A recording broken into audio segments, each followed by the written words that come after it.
आहे माझा mid day. बुलेटिनच्या सुरुवातीला एक ब्रेकिंग बातमी आहे, कारण ठाकरेंच्या शिवसेनेचा बारामती पोटनिवडणुकीमध्ये सुनेत्रा पवार यांना पाठिंबा देण्याच्या संदर्भातला निर्णय झालाय, अशी मोठी माहिती आता सूत्रांनी दिली आहे. ठाकरेंच्या शिवसेनेकडून बारामती विधानसभा पोटनिवडणुकीसाठी सुनेत्रा पवार यांच्या उद्धव ठाकरेंना केलेल्या फोन कॉलच्या नंतर ठाकरेंच्या शिवसेनेकडून सुनेत्रा पवार यांना पाठिंबा देण्याच्या संदर्भात चर्चा देखील झाली आहे. काँग्रेस पक्ष बारामती विधानसभा पोटनिवडणुकीमध्ये जर उमेदवार देत असेल तर ठाकरेंच्या शिवसेनेकडून काँग्रेस पक्षाच्या उमेदवाराला पाठिंबा न देता सुनेत्रा पवार यांना पाठिंबा दिला जाईल, अशी माहिती सूत्रांकडून येते आहे. वेदांत नेब आमचे प्रतिनिधी आपल्याला माहिती देतात या संदर्भात. वेदांत, खरं तर महायुती, महाविकास आघाडी आणि याच्यामध्ये ठाकरेंची शिवसेना नेमकी काय भूमिका घेणार असा एक संभ्रम निर्माण झाला होता. मात्र आता सुनेत्रा पवार यांनी जो फोन कॉल केला किंवा जो संवाद साधला, चर्चा झाली, यानंतर आता ठाकरेंचा निर्णय झालेला आहे. खरं तर बारामतीची पोटनिवडणूक ही बिनविरोध व्हावी यासाठी राष्ट्रवादी काँग्रेस पक्ष प्रयत्न करतोय आणि ज्यामध्ये काँग्रेस म्हणजे महाविकास आघाडीमध्ये काँग्रेस पक्ष हा राहुरी आणि बारामती या दोन्ही पोटनिवडणुकीमध्ये आपला उमेदवार देण्यासंदर्भात चाचपणी करते आणि तशा प्रकारची भूमिका सुद्धा काँग्रेस पक्षाच्या नेत्यांकडून मांडण्यात आली. यामध्ये सुनेत्रा पवार यांनी उद्धव ठाकरे यांना फोन केला आणि आपल्याला पाठिंबा द्यावा अशा प्रकारची विनंती केल्याची माहिती आहे. आणि त्यानंतर ठाकरेंच्या शिवसेनेच्या काही नेत्यांमध्ये या सगळ्या संदर्भात चर्चा झाल्याचं कळते आणि उद्धव ठाकरे आणि ठाकरेंची शिवसेना ही आता सुनेत्रा पवार यांना बारामती विधानसभा पोटनिवडणुकीमध्ये पाठिंबा देणार असल्याचं कळतंय. खरं तर ठाकरेंच्या शिवसेनेची एक भूमिका आहे की जर अशा प्रकारे जर पोटनिवडणूक बारामतीची होत असेल तर खरं तर बिनविरोध ही निवडणूक व्हायला हवी होती. मात्र काँग्रेसची जी भूमिका आहे की काँग्रेस बारामती पोटनिवडणुकीमध्ये उमेदवार देणार आहे आणि त्यामुळे जर काँग्रेसने उमेदवार दिला तर काँग्रेसच्या उमेदवाराला पाठिंबा न देता सुनेत्रा पवार यांना पाठिंबा या पोटनिवडणुकीमध्ये बारामतीच्या दिला जाईल, अशी माहिती सूत्रांकडून कळत आहेत.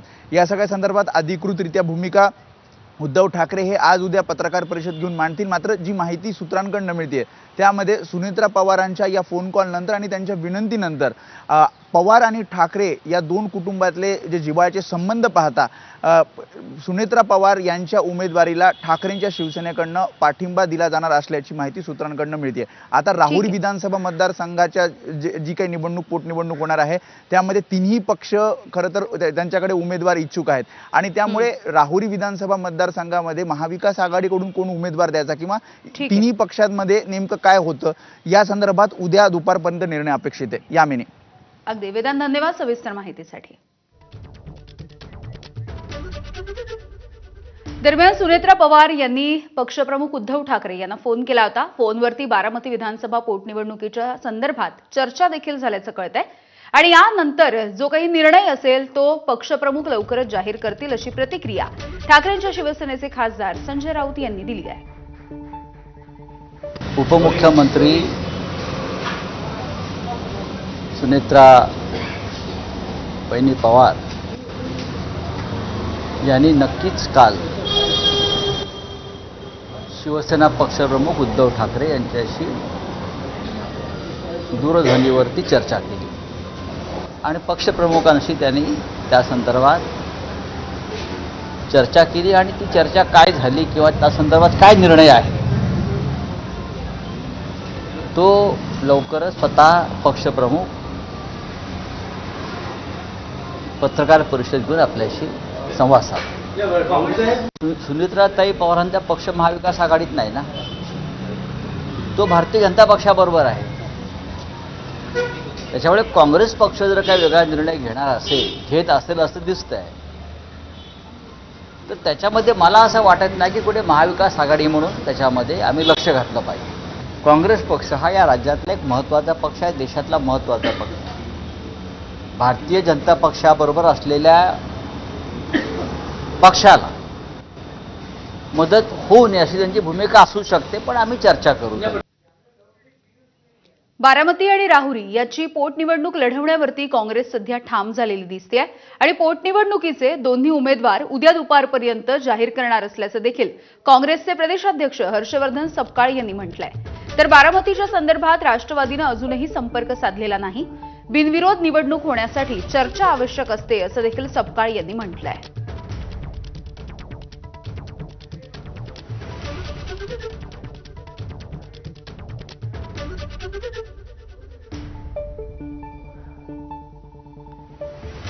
आम्ही या संदर्भामध्ये राष्ट्रवादी शरदचंद्र पवार गटाचे जे प्रदेशाध्यक्ष आहे शिंदेसाहेब यांच्याशी ही आमची भावना त्यांना कळवलेली आहे आणि त्यानुसार आज रोजी या संदर्भामध्ये चर्चा जरी सुरू असली तरी पक्षांनी दोन्ही ठिकाणी आपले उमेदवारांची चाचपणी केलेली आहे त्यांच्या आणि उद्यापर्यंत उमेदवाराचं नाव देखील आमच्या काँग्रेस पक्षाच्या वतीनं हे अंतिम आम्ही त्या ठिकाणी करणार आहोत.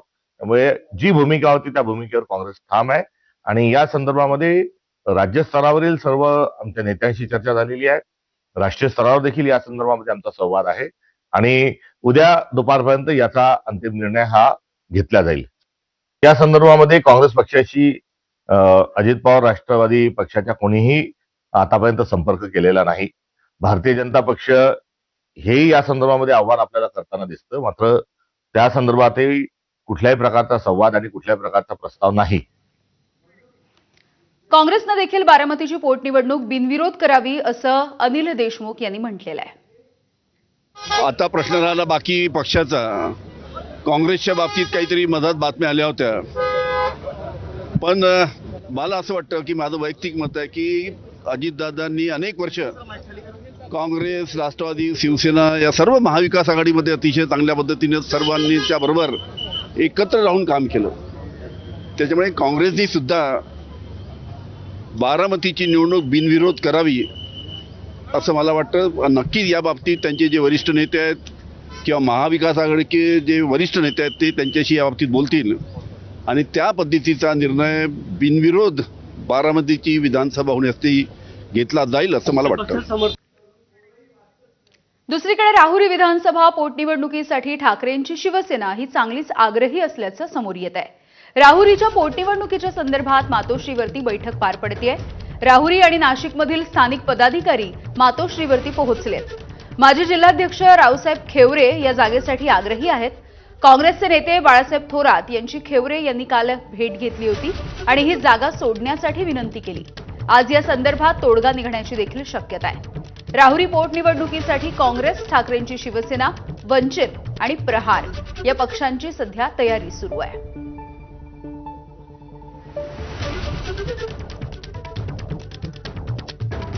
मी निवडणूक लढायला इच्छुक आहे, कारण मी 32 वर्षाचा शिवसैनिक आहे आणि मातोश्रीवर माझं 30 वर्षापासून येणं जाणं आहे.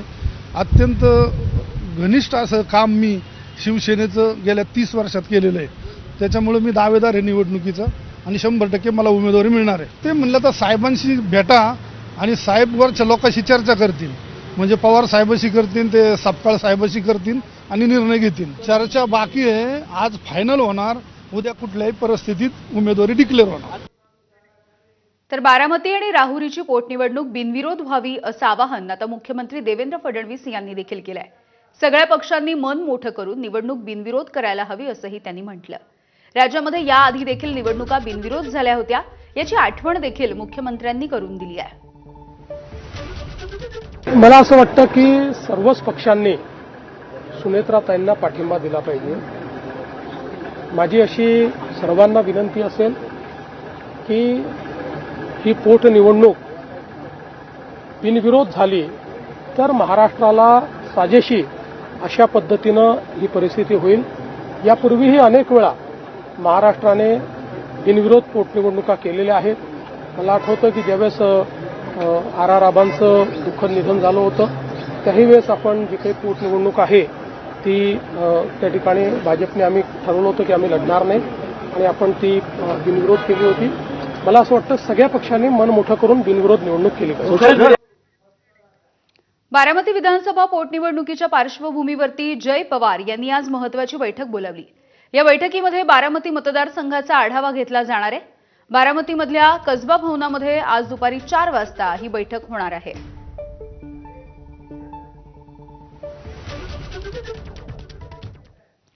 तर राहुरीच्या पोटनिवडणुकीसाठी आता वंचित बहुजन आघाडीनं उमेदवार जाहीर केलेला आहे.